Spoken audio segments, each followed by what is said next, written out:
Bonjour, c'est Nicolas. Je profite aujourd'hui de mon passage chez Ardent Pêche au rayon des waders pour vous parler des waders Grundens, des nouveautés qui sont arrivées qui profitent de la technologie Gore-Tex. Donc c'est des waders que j'ai eu de la chance d'essayer pendant 1 an avant leur sortie. Donc je vais vous faire un retour point par point sur ce que j'ai apprécié de ces waders, leurs points techniques qui m'ont vraiment plu et on va regarder tout ça dans le détail.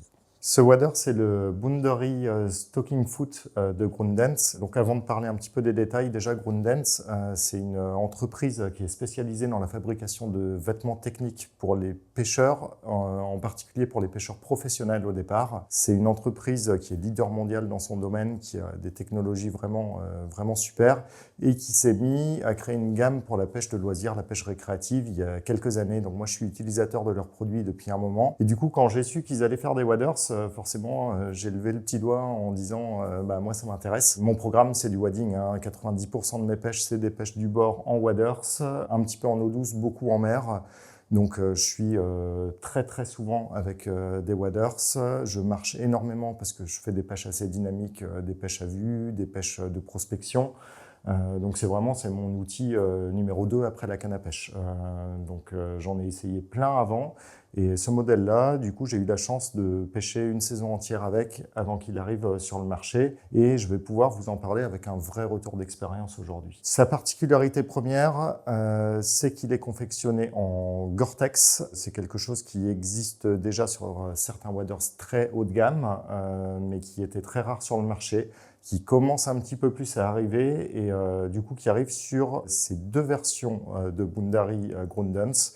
La version que j'ai essayée et que je vous présente ici, c'est la version avec zip ici, mais il existe une version classique, donc qui a exactement les mêmes fonctionnalités, mais sans le zip central, donc avec une grande poche par contre. Et donc ce Gore-Tex-là, il a des propriétés qui sont vraiment intéressantes en termes d'imperméabilité. Donc on a une vraie durabilité au niveau de la tenue de l'imperméabilité dans le temps. En termes de respirabilité, c'est vraiment très intéressant aussi parce que c'est une matière qui respire quand même très bien. Et en termes de solidité, franchement, c'est très solide à l'abrasion, c'est quelque chose de costaud. Alors je dis pas que ça passera dans les barbelés, qu'on peut aller se jeter dans les ronces avec, mais c'est quand même un cran au-dessus au niveau solidité par rapport aux autres waders respirants du marché. Cette matière en Gore-Tex, elle est constituée de 4 couches sur la partie basse du wader et de 3 couches sur la partie haute. Donc le but, c'est vraiment de maximiser l'imperméabilité et la solidité de la partie basse, qui est la plus importante, et d'apporter un maximum de respirabilité et de confort sur la partie haute.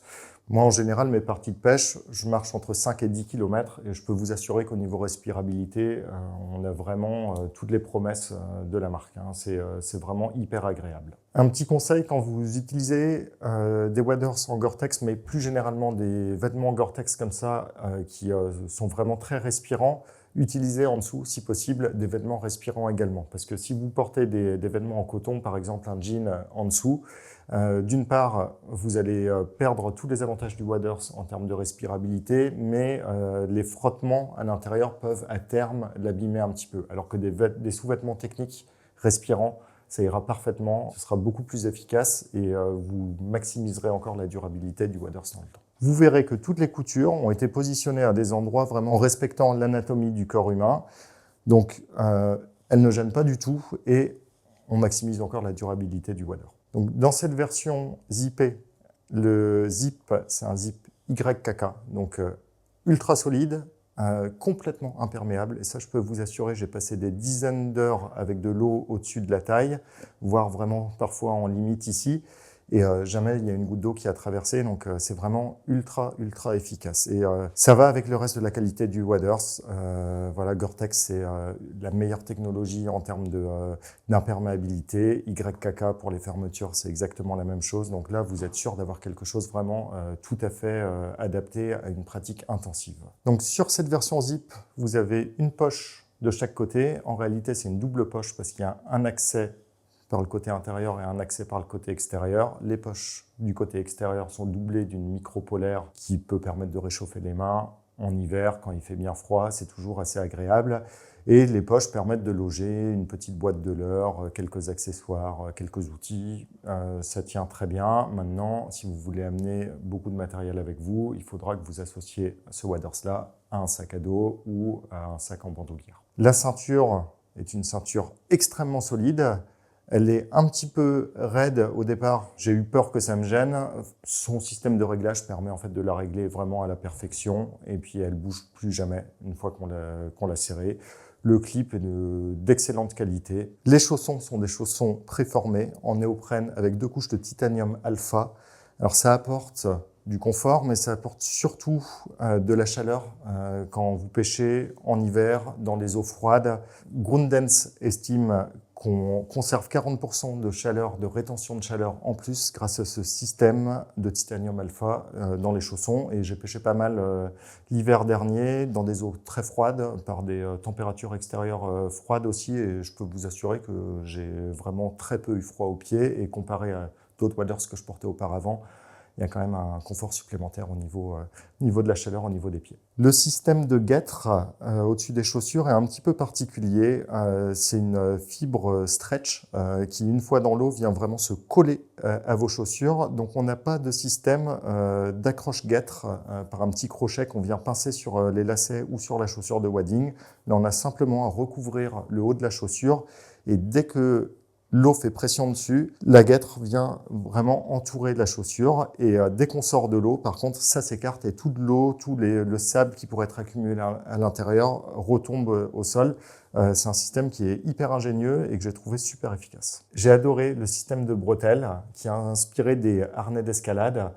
Le système prend très très bien les épaules, c'est hyper confortable, même quand on marche beaucoup, même quand on se retrouve dans des situations un petit peu particulières pour lancer sur le côté, pour attraper quelque chose dans une boîte, il n'y a jamais une des bretelles qui retombe.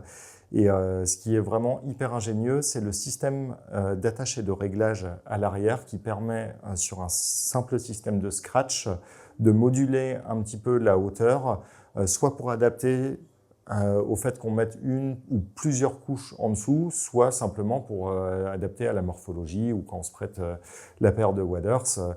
Il y a vraiment un système de scratch à faire pour le régler à sa dimension et c'est hyper confortable. Ça tire pas du tout dans les épaules, c'est vraiment génial à utiliser, encore une fois dans le cadre d'un usage intensif. C'est pas forcément quelque chose dont on va avoir besoin si l'idée c'est d'aller faire 1 heure de wading une fois par mois pendant l'été. Par contre, pour des pêcheurs comme moi qui vont faire des sessions d'une journée complète régulièrement, marcher énormément, c'est hyper appréciable. Le dernier avantage que je trouve sur ce système de bretelles et de harnais, c'est le D-ring, le système d'accroche de l'épuisette, qui est placé beaucoup plus haut que sur presque tous les autres waders du marché. Ce qui permet soit d'utiliser une épuisette plus grande, soit à même taille d'épuisette d'être beaucoup moins gêné avec l'épuisette qui viendrait toucher au niveau des fesses ou au niveau des jambes. Donc quand on marche beaucoup, encore une fois, c'est une petite chose, mais qui apporte vraiment au confort de ces waders. Question entretien, rien de bien compliqué, il suffit de le laver à la main à l'eau froide. Pas de machine à laver, pas de produits d'entretien, de détachant, de savon, de choses comme ça. Un simple lavage à la main suffit. On le laisse sécher, si possible, en le retournant, en l'inversant. On le laisse quelques heures comme ça, on le remet à l'endroit, on le relaisse quelques heures, ça suffit. Attention, je le répète, à tous les produits au lavage en machine qui peuvent détériorer les facultés de cette matière Gore-Tex-là. L'intérêt, c'est qu'elle est hyper imperméable, qu'elle est durable et tout ça. Faut qu'on ait le bon entretien avec pour profiter de toutes ces caractéristiques. Pour finir cette petite vidéo, je vais vous parler des chaussures de wading Bankside que Grundens associe à ce waders et que j'ai eu la chance de tester également sur la même période. C'est des chaussures vraiment très intéressantes avec une semelle Vibram Hydro Grip sur laquelle on peut venir fixer des systèmes de crampons ExoGrip. Donc c'est la technologie de Grundens. qu'on achète séparément si on veut avoir beaucoup plus d'accroche sur les rochers. Mais franchement, déjà, comme ça, le système Vibram Hydrogrip, il permet vraiment d'accrocher très très bien sur des sols assez glissants. Et je pêche beaucoup en estuaire, des endroits où il y a beaucoup d'algues vertes, où ça glisse énormément. Je peux vous dire que par rapport à beaucoup d'autres chaussures de wading, ça tient vraiment très bien. On a des renforts de caoutchouc qui remontent très haut. Ça, j'ai beaucoup apprécié aussi. Encore une fois, c'est très adapté à mes usages. Et d'ailleurs, Groundance insiste vraiment sur le fait que cette chaussure de wading-là est vraiment idéale pour les pêches en mer. Et moi, je pêche beaucoup des zones sur des rochers où il y a des coquillages, où il y a des huîtres. Et sur d'autres chaussures de wading, j'ai tendance à abîmer assez rapidement la partie au-dessus de la semelle. Et là, tous les renforts caoutchouc sont vraiment hyper intéressants. Pour le reste de la chaussure, on a un cuir de nubuck ici qui est parfaitement étanche et très confortable, qui tient très bien le pied. On a une semelle préformée à l'intérieur en EVA qui est hyper agréable et facile d'entretien. Un système de lacets qui est très intéressant, très efficace, et une chaussure qui remonte très haut et qui maintient parfaitement la cheville. C'est vraiment des chaussures très intéressantes quand il s'agit de garder une bonne stabilité sur des sols glissants ou sur des terrains qui sont un petit peu scabreux. C'est pas forcément les chaussures que je conseillerais quand il y a énormément de marche à faire. C'est pas les plus légères du marché. Maintenant, pour des pêches où on va faire entre quelques centaines de mètres et 3-4 kilomètres, ça va. C'est vraiment un truc hyper intéressant. Pour des pêches à plus grande distance, je préfère personnellement des chaussures plus légères, quitte à perdre un petit peu en durabilité et en tenue au sol, en stabilité. Mais pour des pêches assez classiques en wading, c'est les meilleurs que j'ai. Et sur des coups de pêche de 2-3 heures où je vais pas très loin, maintenant c'est systématiquement ce modèle-là que je prends. J'espère que cette petite présentation vous aura appris quelque chose sur Groundance ou sur ces waders en particulier. Si vous voulez vous équiper pour des waders, même si ceux-là ne vous paraissent pas adaptés, soit à votre programme, soit à votre budget, n'hésitez pas à contacter Ardent Pêche. Je mets leur numéro de téléphone ici. Ce sont des spécialistes des waders, ils connaissent ça sur le bout des doigts. Il y a un choix qui est énorme, il y a énormément de produits en stock dans tous les niveaux de prix. On parle de waders respirants, de waders techniques, mais il y en a vraiment pour tout le monde. C'est des spécialistes, n'hésitez pas à les contacter, ils sont vraiment de très très bons conseils.